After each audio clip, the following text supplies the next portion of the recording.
Hello everyone and welcome back to Video Editing 1 with Professor Harris. Today we're going through the last lesson in the Avid Fundamentals 1 book, MC101, Lesson 12, Technical Fundamentals. So, working effectively in any editing system requires familiarity with certain technical operations. These form the foundation of everything that happens in an editing system. This lesson focuses on basic media management and solving common technical issues, for example, missing media and lost work. You'll learn how to address both while minimizing the impact on your project. Plus, you'll explore how to free up space on your drive by deleting project media. Today we will be working in Rock Climber, but first let's look at some goals for this lesson. First, we're going to identify Avid media directories. We're going to locate media files associated with a clip in the bin. We're going to relink offline clips to the media files. We're going to troubleshoot missing media, restore a backup bin from the Avid Attic, and we're going to use the media tool to identify and delete project media. All right, let's get into it. Avid's media management strategy. So before you can troubleshoot any media issues, you're going to want to understand how Media Composer organizes and tracks media. In Lesson 2, you were introduced to the relationship between clips in your bin and the media files on your computer's drive. You've consumed a ton of information since then, so let's review and elaborate on what you already know. So when you input media into a project, Media Composer creates a link between the clip in the bin and the media file on your computer's drive. They're separate but both connected files. All items in your bins, this includes video, audio clips, titles, motion effects, and other things, are just bundles of text information or metadata that points to the actual media files on your computer. So everything in your bins is just pointing to actual media that's stored on your drive, but everything in your bins is saved as data or code. Additionally, the media files contain the actual images and sound. So media files contain actual images and sound. As you've learned, you can choose between two file-based input methods. Both work differently and offer advantages. Remember link and import? Way back in Lesson 2, we talked about link. So link, Media Composer doesn't create new media, but it creates a clip in your bin and establishes a connection to the original media file known as camera native media. Import, with import, Media Composer creates a new Avid native media file by copying and ingesting the original media before. And clips with links to the Avid native media get added to the bin. So both get added to your bins, but import actually imports the original file and transcodes it to be Avid native media. Speaking of creating Avid native media files, Media Composer creates Avid native media whenever you do the following: import, consolidate, transcode, render something, mix down something, or capture from tape. So when you choose a destination drive for your Avid native media files, Media Composer auto-creates a file directory on the operating system level. What does that look like? Well, I pulled up my directory. So this is what it looks like. So again, when you choose a destination drive for Avid native media files, Media Composer creates the file directory at the operating system level into the Avid program. So you go users, shared, Avid Media Composer, no spaces. There's one with spaces. You want the one that has no spaces. Then Avid Media Files, your MXF doc, and then it goes 1 to 5,000. I'll talk about that a little bit more here in a second. But these directories include the following on different operating system levels. So if we were doing like an external drive, we would have the name of that media drive. So right now ours says, in our locations, we just have my computer, but let's say we had a flash drive plugged in or a hard drive, external hard drive. It would be external hard drive, Avid Media Files, MXF, and then numbered folders, similar to what we see here, MXF, and then numbered folders. On Windows, your internal drive, it's going to say Drive, Users, Public, Documents, Avid Media Composer, Avid Media Files, MXF, Numbered Documents. Here on Mac, and what we're looking at right now, we have Users, Shared, Avid Media Composer, Avid Media Files, MXF, Numbers folders. I hope that all makes sense. So notice each directory includes Avid media files and then a slash, then MXF, then slash, then folders and numbers. So we have Avid media files and then it goes on. So Avid Media Composer puts all Avid native media files for all projects in the same folder, indicated with a number. So until it reaches 5,000 maximum file limit, then it creates a folder named 2 and so on. So when we're creating Avid media files, when we're importing or when we're linking to, it's making these numbered bins that contain content that's essentially our bins and other digital assets in our projects. So you can assign a new number to a media folder. For example, we assigned 101 to the media folder containing the Avid native media for this class. So this is the folder that contains all of the Avid native media for the projects that we've been working in. This is the directory. This is where it's all sourcing from. When we open the Rock Climber promo and the Rock Climber, I can't remember what the other thing's called, that's this Avid native media on the operating system level. That's what that looks like. It's just data. It's just code. So something we should point out, though, while we're still here is besides the MXF media files, each folder contains 2 database files we have here. This is a good example here.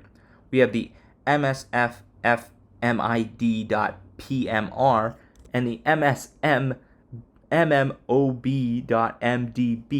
These track each media file's metadata and links associated with each media file. So we have both of these, and these are database files that are helping link our media when we're actually in Media Composer. Okay, let's move on now to identifying a media file. So if the relationship between bin items and media files is still confusing you, no worries, it will make sense eventually. So perhaps if we move into Media Composer's Reveal File feature, that will provide some clarity for you. You can reveal files. Let's move back into Avid Media Composer here. You can reveal files to locate both camera native and Avid native media files. Here's how to reveal each. So for camera native media, we can right-click a linked clip and choose Reveal File. So if we have our shots here in our source monitor, we can right-click and we can do Reveal Linked Clip. I'm going to hit Reveal File, and boom, it's going to show us these are the linked files, and we can see the directory. Like I said, it goes Users, Shared, Avid Media Composer, Avid Media Files, MXF, 101, and then boom, we can see the reveal. We can reveal those linked camera native files. Now with Avid native files, we can right-click the imported clip and choose Reveal File, shown below, or shown here.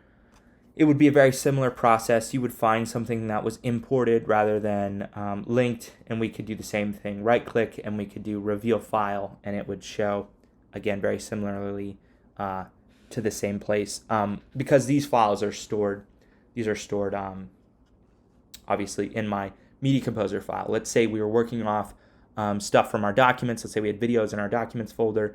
Maybe when we hit that Reveal File, if we had imported media, it would then show up in our documents folder, and we would see it.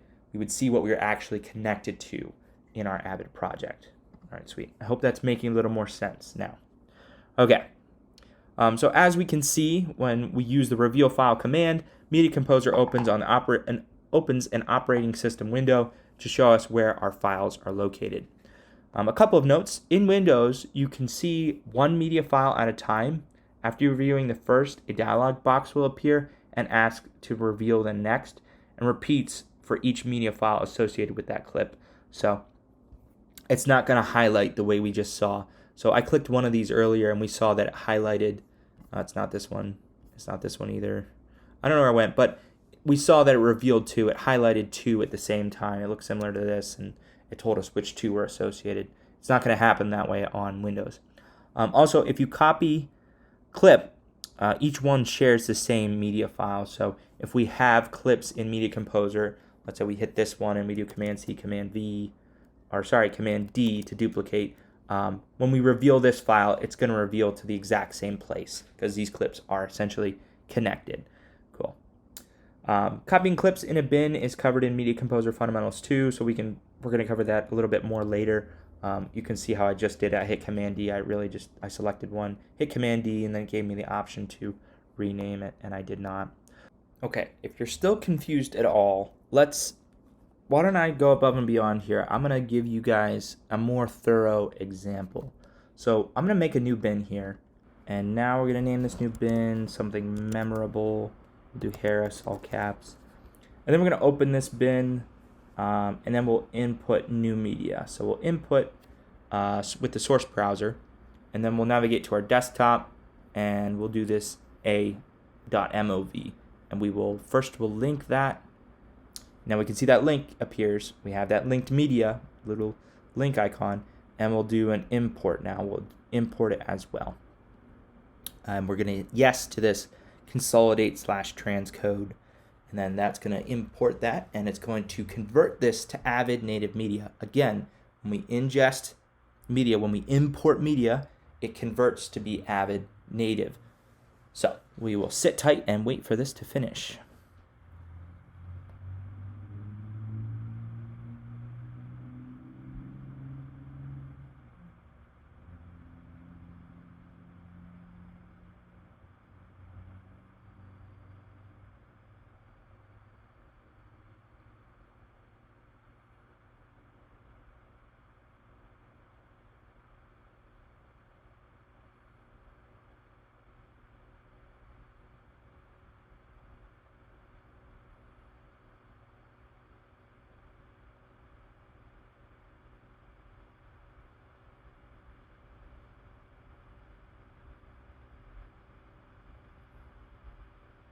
Okay, finished. All right, now I'm going to close my source browser here, and we can see we now have one linked clip, and one imported clip. When I hit reveal file on the link clip, where is this going to take me? To the camera native media and the location thereof, which is located on my desktop. That right there, that A doc is this file right here. That is this A. So that is, again, linked media. Now, when I click this reveal file on the imported media, this has been transcoded. So it's going to take us, if I switch this to list view to make a little more sense of it, it took us back to that MXF1, MXF and then 1 folder. So now we have, this is that metadata we were talking about, and that's what's happening. It has transcoded it to be Avid native media. That's the difference here. So when you import, it's going to make a connection directly to the the camera native media versus Avid native media. Okay, I hope that clears some things up now. And this is actually the first clip of this video, of this recording, this whole recording. So, yeah, anyway, funny stuff. All right, now let's move on. Okay, now let's move into understanding offline media. If Media Composer can't find a clip's corresponding media file on your computer, it assigns a media offline label to that clip. I don't have any media that's offline here, so I'm going to show you how to make media that's offline. So first thing I'm going to do, I'm going to select this clip. Tell you what, I'm going to snap to the beginning, I'm going to set an in, I'm going to snap to the out, or the end, I'm going to put an out. I'm going to overwrite this clip right here with that A video. And I'll use linked media for this. So let's load our A linked clip into the source monitor. We know what we want. We'll set in. I'm going to drag this, and I'm going to hold command, and it's going to input it in between that in and out region. So now we have a clip from this tutorial video that I'm making right now, and it's been put into our timeline. Now, we need to make it go offline. And how are we going to do that? Well, we're going to mess up where it's saved. So if I take this A and I make a new folder, make a folder, and I'm going to move this A. This is where, again, my media files are linking to. It thinks that it's on my desktop.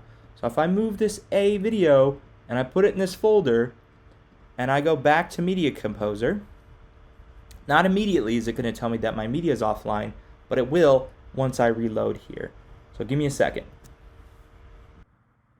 So to ensure that this was going to work, I quit out of Avid, I saved and then quit out of Avid, and then I'm back here. I'm going to hit open on my rock climber project here. And when we open it up, it's going to load in our clips and our sequence. And what are we going to see? Media offline. Yes, we have gotten the media offline symbol now. Now, I don't know why this isn't in red. It should, oh, it is red now. I've got it selected. Let me deselect that. So now we see, if I hit G, it'll show us our media is offline. It says offline in both screens, right? It cannot find the associated media for this shot.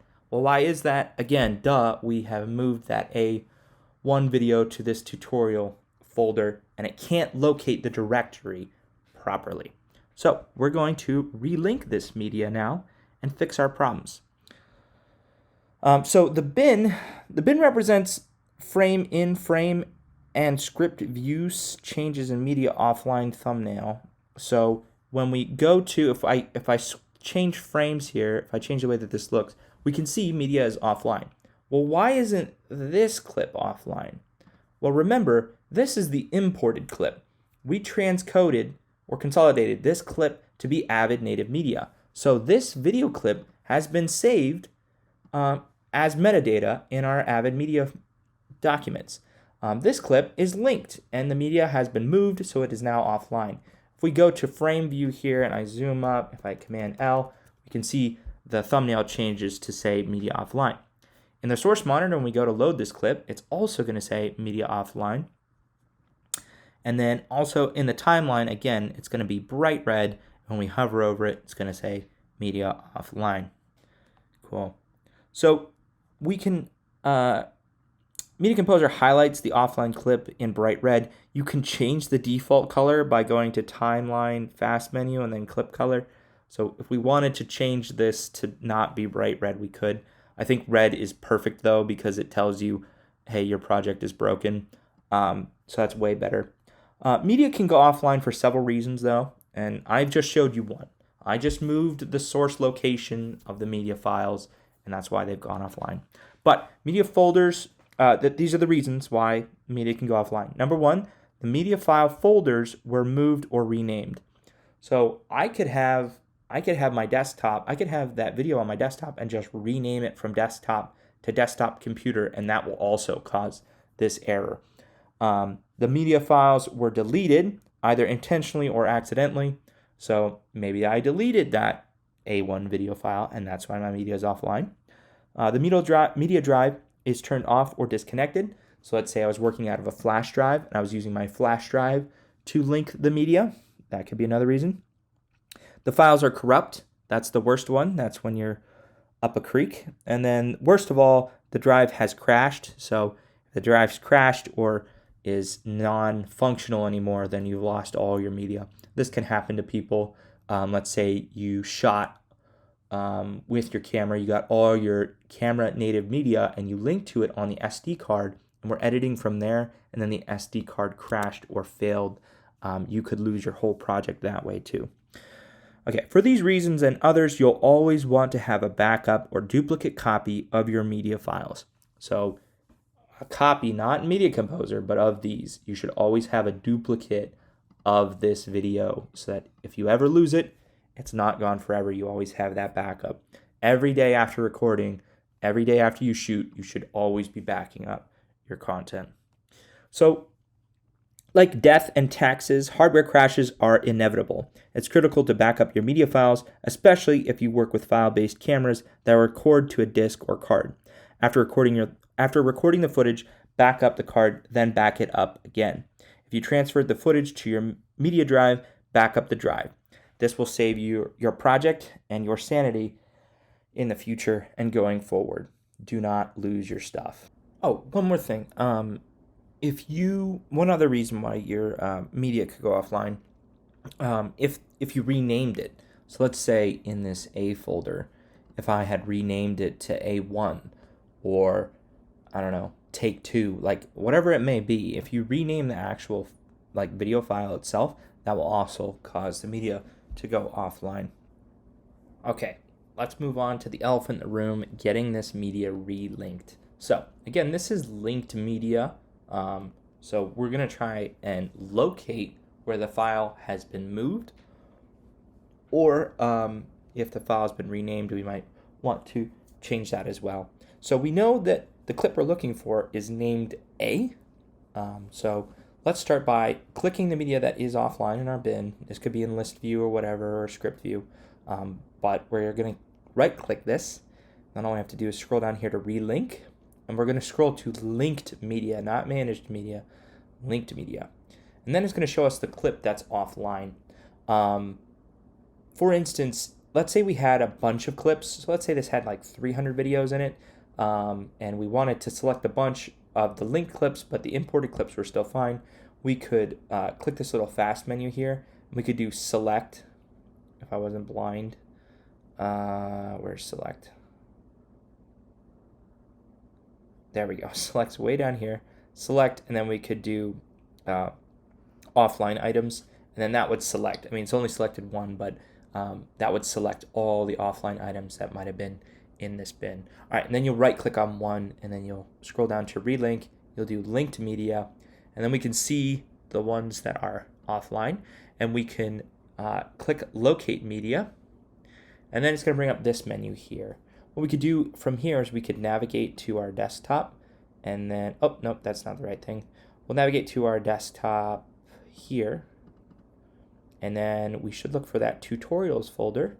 Here's tutorial, and then there's A, and when I select this clip, I can choose, I should be able to hit choose, and then it should relink my media.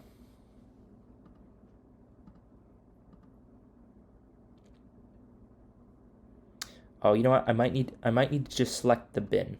So we'll go to desktop, and then we'll just hit this.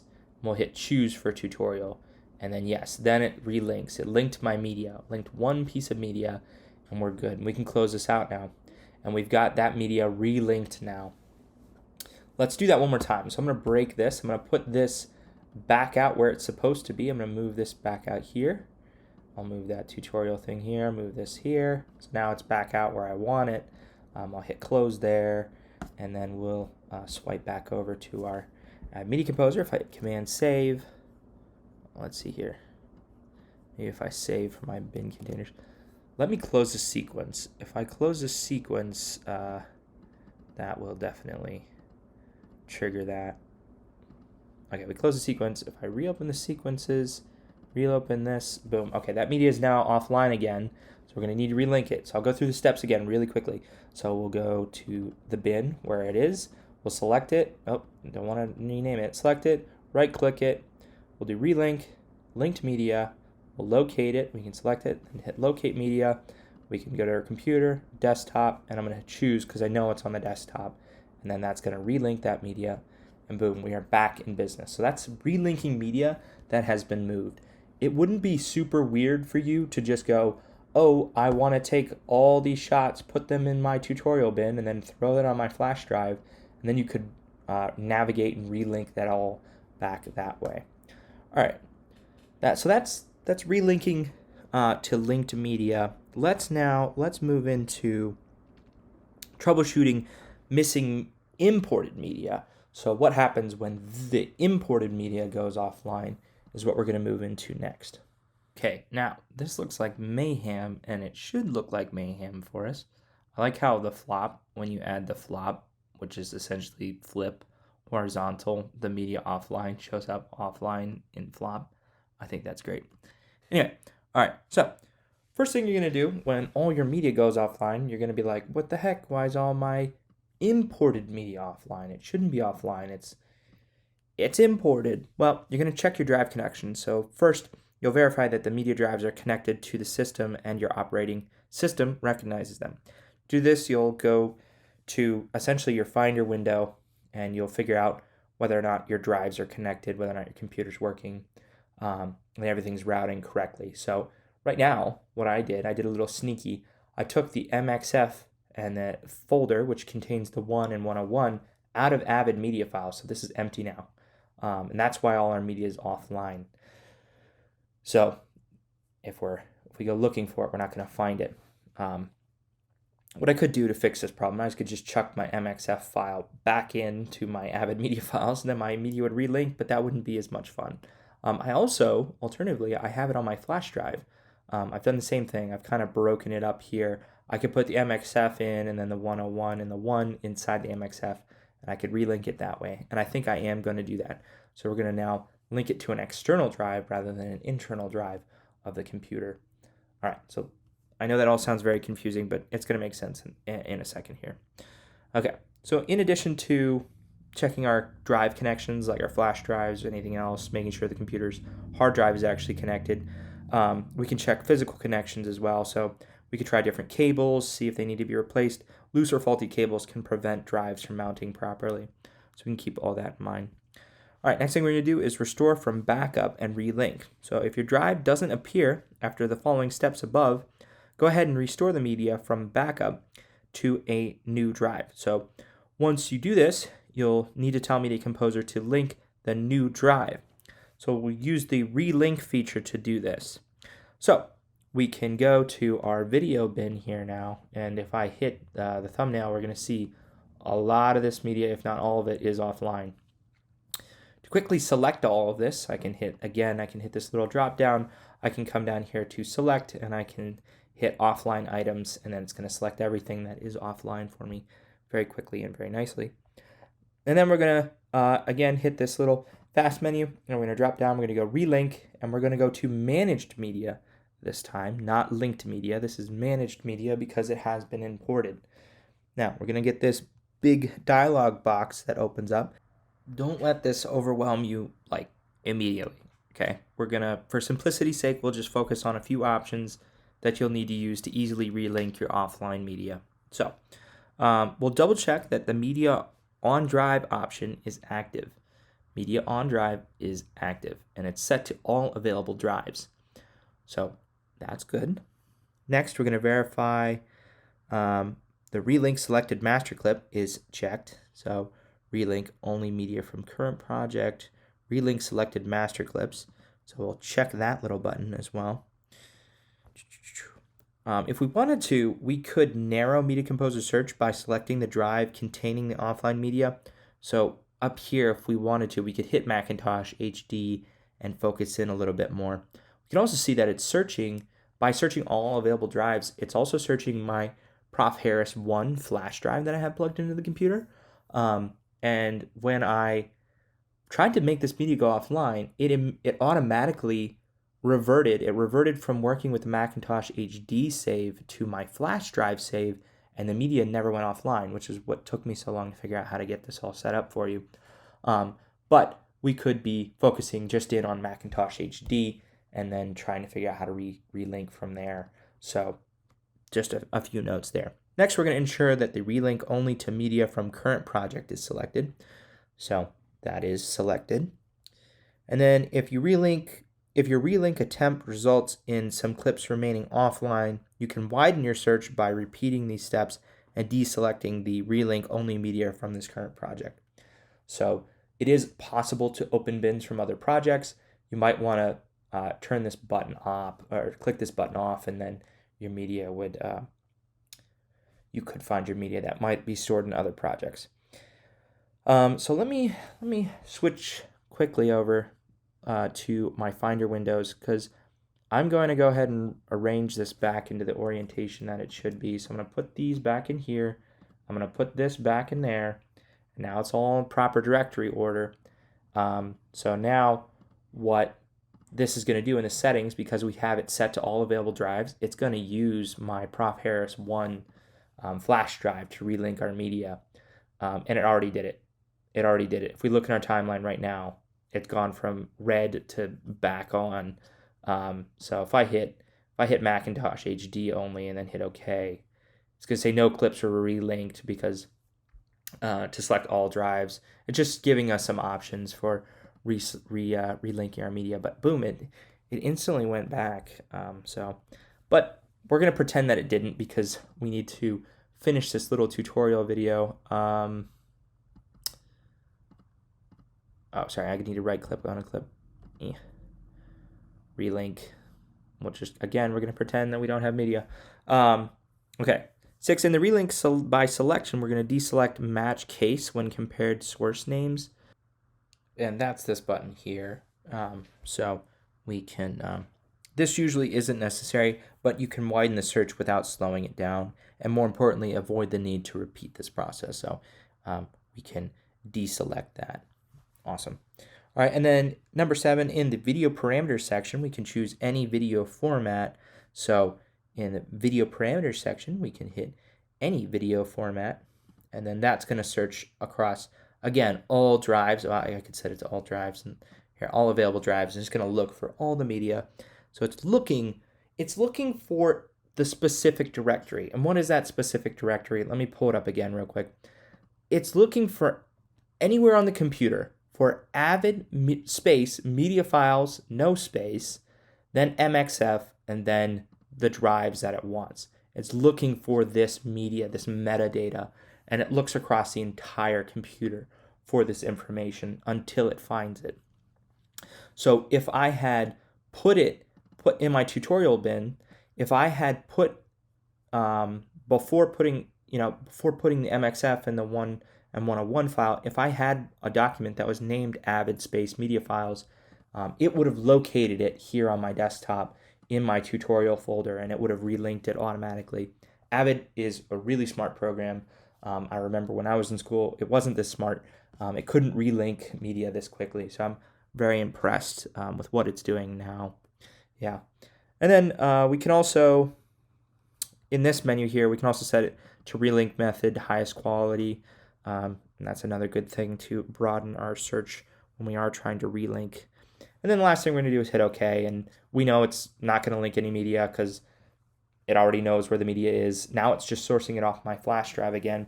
But if I wanted to, we could make it source off of the computer. So let's do that. Let's change the name of this Avid media files on my flash drive. Again, this is in Professor Harris. We're going to Avid media files 2, and that should break it, rightfully so. And then I can close that, and then in the tutorial folder, we'll go ahead and move this MXF document back into Avid media files. And what's it going to do? It's probably just going to seamlessly relink itself because, again, it's looking for those directories. And that's it. Media Composer will use the parameters in the search and database to compare metadata information like source timecode and accuracy to relink all your available media back to where it should be.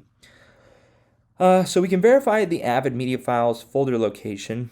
As you've learned during the MC101 overview, the Avid media files folder location matters. So if you're not making sure your folder's in the right place, it's going to go offline. So again, the correct location for this would be on Mac. It's users shared Avid Media Composer, no spaces, Avid space media files /MXF /folder number. On Windows, it's drive users public documents Avid Media space Composer, Avid space media files MXF, and then numbered file. And then on external, again, it's just all you need is Avid space media files, MXF, and then numbered files, and it's going to look. So that's any external drive that you have plugged into your computer.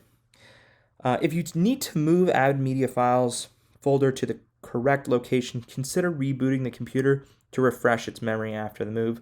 So I've been moving stuff around. This computer, I think, is just smart enough to refresh itself and research for those media files. But if it's not immediately appearing, that's okay. You can shut down and restart, and then it should then correct its directory. Okay, we can verify the media directory name. If you need to take this step, you'll first make sure the Avid media directory wasn't renamed or otherwise changed. If it was changed, you'll do the following. So, if necessary, open a project in Media Composer, import a short video or still asset to a project, ensure that you set the media drive as the target media destination. This creates a fresh set of properly named Avid media folders. So when we make a new project in kind of the select project window, I can set the destination for the project to save on my flash drive through Avid Media Composer, and it's going to automatically create the correct media file directory. Again, that would be, so if we go to my flash drive, we can see it's Avid Media Files. I have a number 2 in that. It would just be Avid Media Files, then MXF, and then, again, numbers. So this order is the right way to go. Then we can quit Media Composer. At the operating system level, we can move the numbered folders from the old MXF folder to a new one, relaunch Media Composer. If the media offline label still appears, we can go to Clips, go to File, refresh Media Directories. That would be another way if you wanted to link. And then, if necessary, you can follow the relink steps that I just covered a little bit ago to restore, and relink. We can also delete and rebuild the media database files. So this process forces Media Composer to rescan all media files and reestablish a link to Avid native files on your media drive. To do this, and I'm not going to do this on my computer because I don't want to delete my project, but I'm just going to explain it to you. So to do this, with the bin container active, you could go to File, Save All, or Quit Media Composer.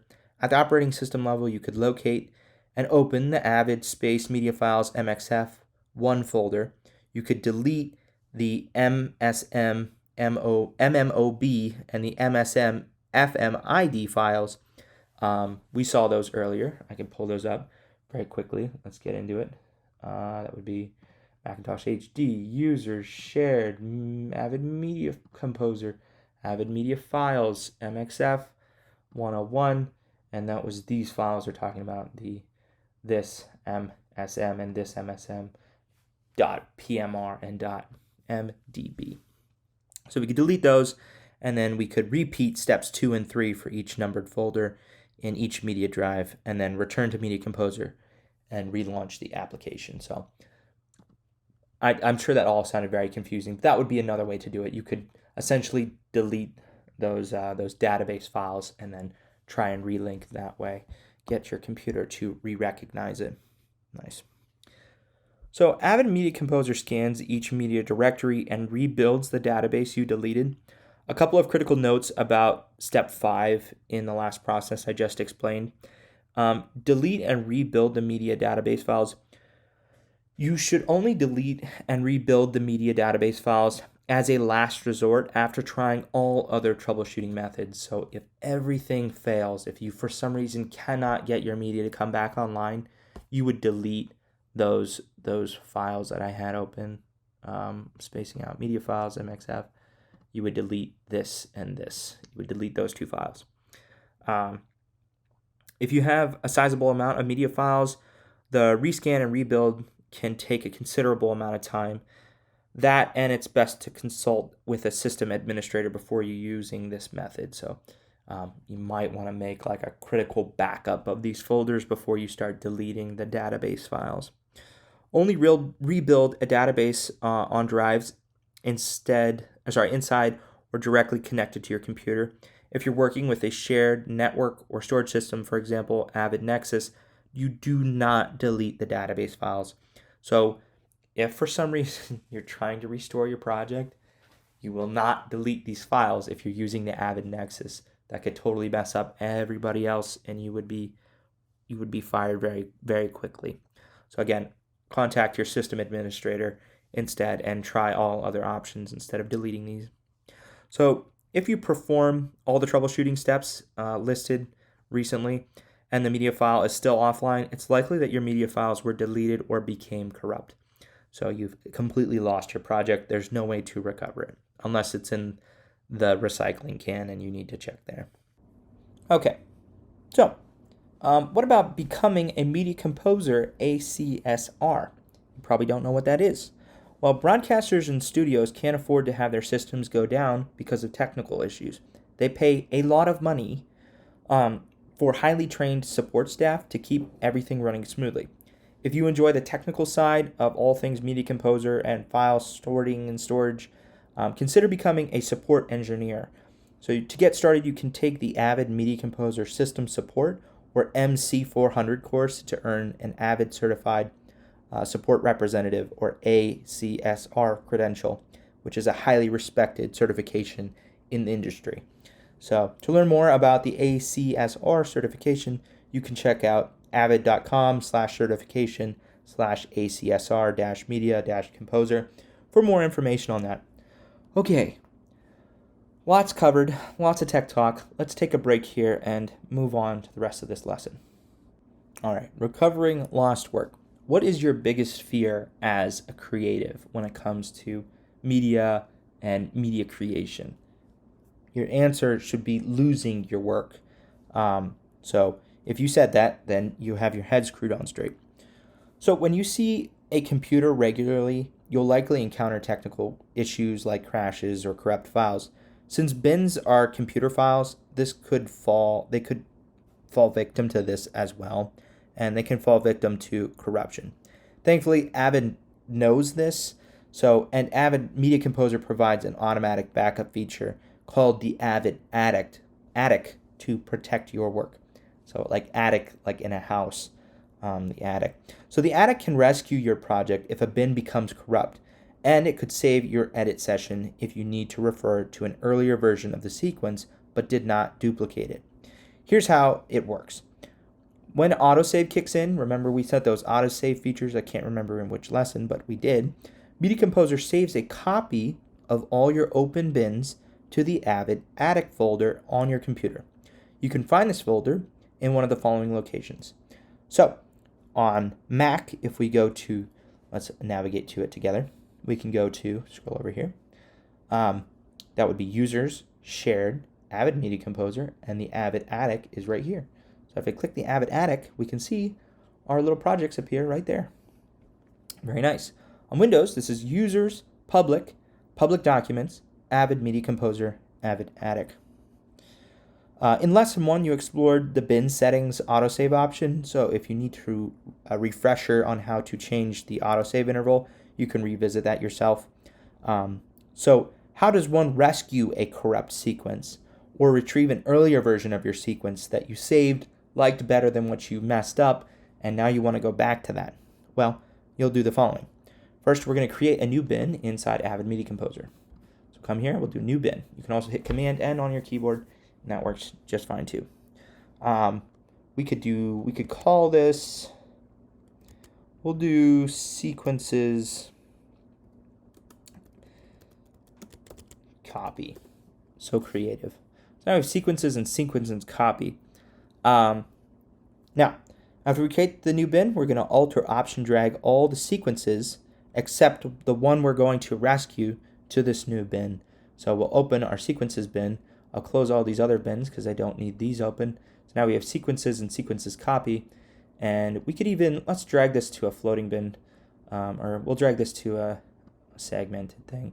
So we're gonna rescue an old version of Rock Climber v4. So now we're going to Alt or Option, click, and then drag, and that's gonna make a duplicate of our project. Oh, it didn't do everything. Let me do it again. There we go. Now it copied all over. Sweet.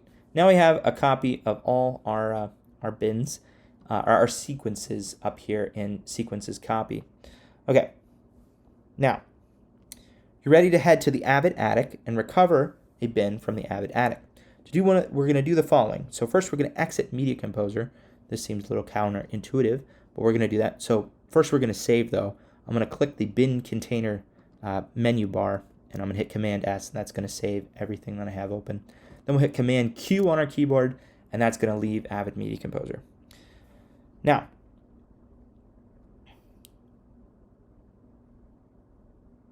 we're going to click the bin container sidebar left, and yeah, again, save all, duh, no brainer. Next, we're going at the operating system level, we're going to navigate to the Avid Attic. We've already done so let's go over here. Here in our Avid Attic, we can see our folders. So we'll locate the project and bin folder that contains the desired version of our sequence. So we know that we're working in Rock Climber. So let's drag this out. I think we're just working in Rock Climber True. Here's our bins folder. Then in our bins folder, we can see all our saved bins. We have sequences, and in sequences, there's a bunch of numbers. That's super confusing. Well, it doesn't have to be. So, next what we're going to do now is we are going to pick one of these as recovery, and we can use timestamps to determine which one we're trying to actually recover. So let's say I made a sequence a few days ago, and I was like, oh man, I remember I made a sequence at 9:28 a.m. on February the 13th, 2023. and you want to recover that one, you're going to use timestamps. So it might be a good idea to, this would be weird, but have almost a text file or like a notepad next to you and write down times just in case for some reason your project ever completely crashed and you need to recover your sequence. Let's pick a little bit of an older one. We'll do today at 5:06 p.m. That's not necessarily super old, but hey, we got which one we got the one that we wanted. All right. Now, next step we're going to do is we are going to locate the original project folder after we're going to want to copy this. So we'll select it, and then on the operating system level, we're going to right click and we'll hit copy. You can also hit Command C or Control C depending on what operating system you're on. So we have a copy. Now we're going to navigate to the original project folder, which means we're going to go over here to Shared Avid Projects, Rock Climber, and then in Rock Climber, we're going to paste this project now. So we can right click inside and hit paste at our operating system level. Paste item. Ta-da! Now sequence 81 has been added to this bin. All right, so we'll give the backup bin a meaningful name. For example, we can change it to sequence.81 from that to sequence recovered.avb. So let's do that. We'll just add a .avb at the end. And that stands for Avid bin. And it's going to ask us, are we sure we want to change the extension from .8 to .avb? The answer is yes, use avb. Cool. Now we have a sequence set up. We have a sequence bin. Very cool. All right. Now we'll move back into Avid Media Composer if necessary. Relaunch. Boom. We'll pretend that's a cut and that I didn't have that open already. And then we'll open the recovered bin and check the recovered sequence. So now when we go to, when we come here, let's refresh here. I'll hit Command Save. We should see, yep, sequence 81 reappears. And if I double click this, it's going to say unable to open file sequence.81. This is about the third time I've done this. And the reason I can't open it is because it's already open. I do already have this sequence open, and I haven't made much change to it. So Avid's not like magically bringing back the sequence that I had before. So if I had picked an older sequence, let's say from like 7 days ago, it would open a completely different, a completely different sequence. Maybe it would be one of these and not the one I'm currently in. Anyway, so that's how you would do it. That's how you would locate a sequence if you'd lost it. But again, it's giving me an error because I already have this sequence open. I've been working in this for the past 9 hours straight, essentially. So that sequence is already open. Anyway, you could minimize the Media Composer instead of exiting the app if you wanted to when we were doing all that navigation to the attic. It's just a matter of hitting Command S here on the left to refresh everything. And also, it's kind of a toss-up. So if you're doing this process over and over and over again, and you keep accessing the Avid attic and the different bins, and you're going through the sequences. Let me do this correctly here. Sequences. You're going to see all these sequences. It's kind of like I don't want to say a crapshoot, but it is kind of a crapshoot. You have to kind of know your dates and times. So you'll keep repeating that process of copying this, going back to your shared Avid projects, going to the project that you're working in, making sure you're pasting it correctly, and renaming it with that .avb type. And you'll just continue to do that until you get the sequence that you're actually looking for in the first place. Okay, once you've retrieved the correct backup of a bin from the attic, you can simplify your current bin setup. To do this, we can select the original sequence that we had, and we could delete that. Then we could remove the recovered sequence from the copied sequence copy that we made. So you would move that then back into the proper sequence folder, and you would have your RC montage V4 reinstated. after you would delete it.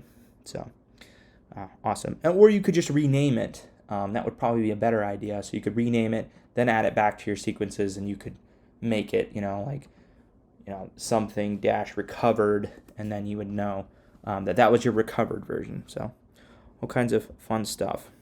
Much to do about editing. As you can see, retrieving a sequence from the Avid attic takes several steps, but in a pinch, it's well worth the recovery of your hard work. So if you spend freaking 30 hours editing something and somebody comes in and they delete everything, you can re-access all that back in the Avid bin as long as you have a rough timestamp of when you were working on it. That said, it's worth duplicating a sequence as you work with it so you can quickly review an earlier version and spare yourself the trip to the attic.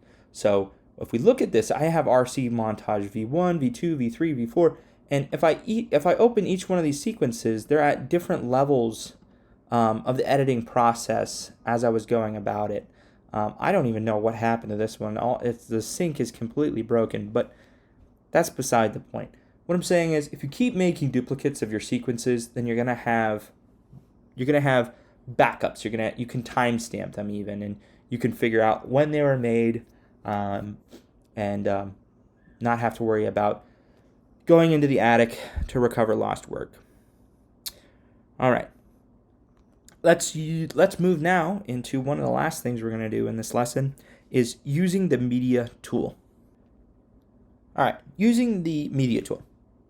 As you've experienced, when creating Avid native media files, for example, importing footage, Media Composer automatically places the new media into a folder. You can't control this, nor can you organize the media files by project. That, and you can't preview those Avid native media files on the operating system level because they're all metadata, remember. This is restrictive, right? Media Composer says no, it's just different. So instead of tracking and managing media in multiple locations on the operating system level, you'll manage media in one place, the media tool, which I have highlighted here. This boosts, in quotes, efficiency, in quotes, and this section that I'm about to explain to you will show you how. So let's explore how the media tool works with an example. What if you want to manage media files for source footage associated with a project you're working on? To do this, we'll go to the media tool. We'll go to tools, as I've hit here, and we'll go to media tool here, and we'll open it. In the media tool display dialog box, we'll select the drives and projects for media that you'd like to include. For this example, we'll select all drives and the current project. So we've got all drives, and we can have the current project that we're on, current project. Nice.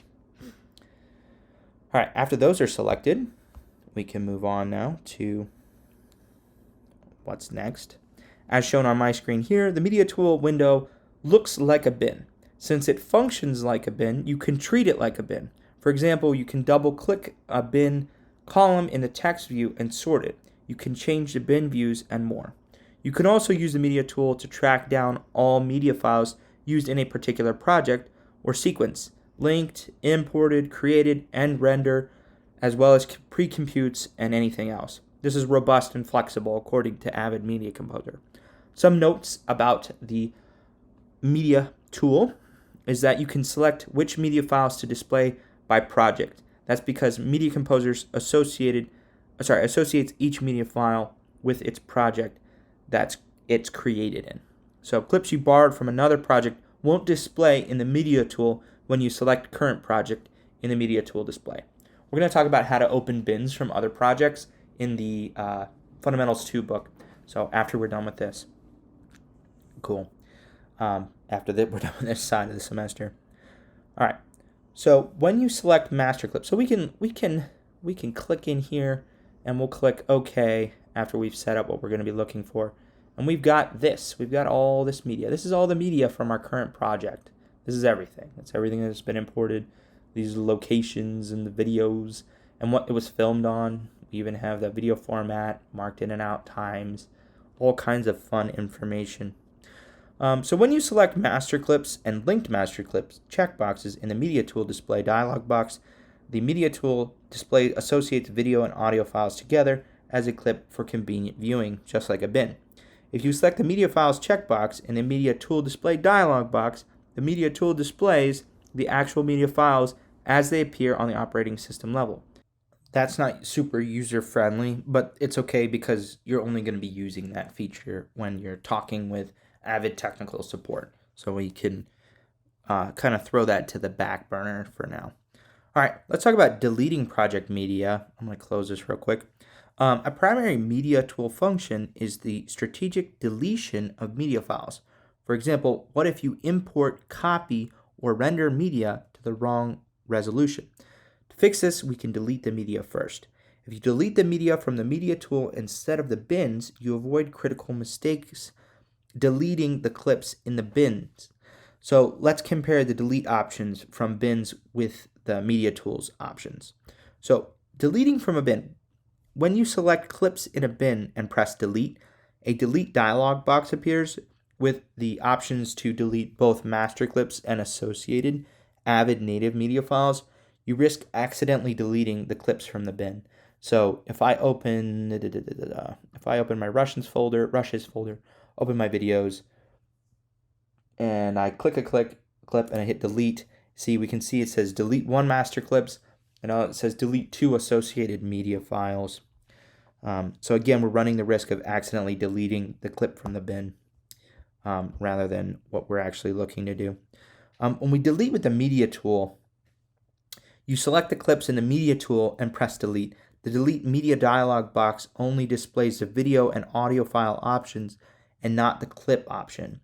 So what I'm saying here is you wouldn't be deleting the master clip. When we're deleting in a bin, we're deleting the master clip. When we're deleting with when we're deleting with the media tool, it's deleting only the video and audio file options and not the clip option, the clip itself.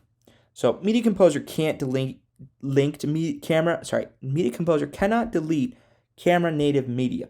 So that's again linked media. Remember when we linked to the A1 video on my desktop. If you attempt to delete linked media displayed in the media tool, you'll only have the option to delete the metadata files in Media Composer's uses the files that Media Composer uses to locate those camera native media files. So all that to say, if you try to delete, this A1 video file by using the media tool, it's not going to happen. It's just not going to let us do that, which is good. That safeguards us from deleting stuff from SD cards and anything else that we might not want to delete. Okay, let's summarize the process for setting up the media tool and deleting Avid native media. To do this, we'll go to Tools, Media Tool, and deleting Avid native media files. So in the menu Media Tool dialog box, we're going to select the drives that contain the media that we want to delete. So in this case, we're just going to select, let's select Prof. Harris, and we'll do the Rock Climber project. Okay, cool. Then we're going to select the check boxes for the file types that we want to delete, usually master clips and pre-computes or render files. Then we'll click OK. So we'll do master clips. We'll do pre-computes. We'll leave linked master clips. We'll leave that selected. Cool. And then we'll select the check boxes for the file types that we want to delete, usually master. Yeah, we already said that. And then we'll double click the column header to sort it. For example, video to sort by resolution. So we could just hit OK here, and then now we can select these different headers, and that's going to sort it differently depending on how we want it to. We can also view this in thumbnail view. It's not sorted right now. We could do fill in a line. We could do fill sorted, and then we're going to see it all appear properly. Cool. We can select the clips that we want to delete. We'll delete this one. We'll delete just this one because I'm afraid to delete anything else right now. And then we'll hit the backspace or delete key on the computer. And then optional in the delete media dialog box, we can deselect any media type that you'd like to preserve. So let's say we wanted to preserve something, we could, but we won't. And then we can click OK, and then OK again and confirm the deletion. OK, and then delete and then boom, we have officially deleted that A clip source.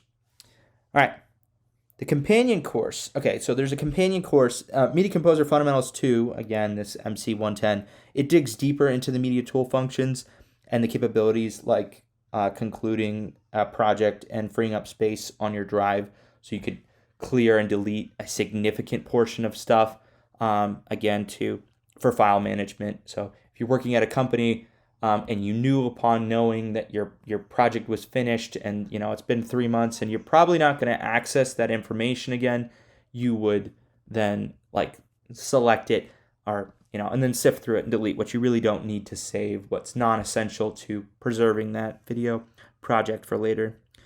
With that, it's time to move on to Lesson 12's review and knowledge check, but we're not actually going to do that. Instead, what I'm going to say to you is thank you guys so much for sticking with me and sticking with this this whole, I guess, little tutorial and sticking with me this semester. I'm happy to give you guys something that I felt like I needed when it came to Media Composer. I was happy to provide a resource for you. What does it actually look like? The book's saying one thing, but what does that even mean when it's just a bunch of jargon? So it's been a lot of fun doing this, and obviously I'm going to keep doing it. I'm going to move now to the Fundamentals 2 book and start recording as soon as possible. So, all right, keep up the awesome. Don't forget to keep working in Avid Media Composer and refining your skills. I'll catch you guys in the next one. Bye-bye.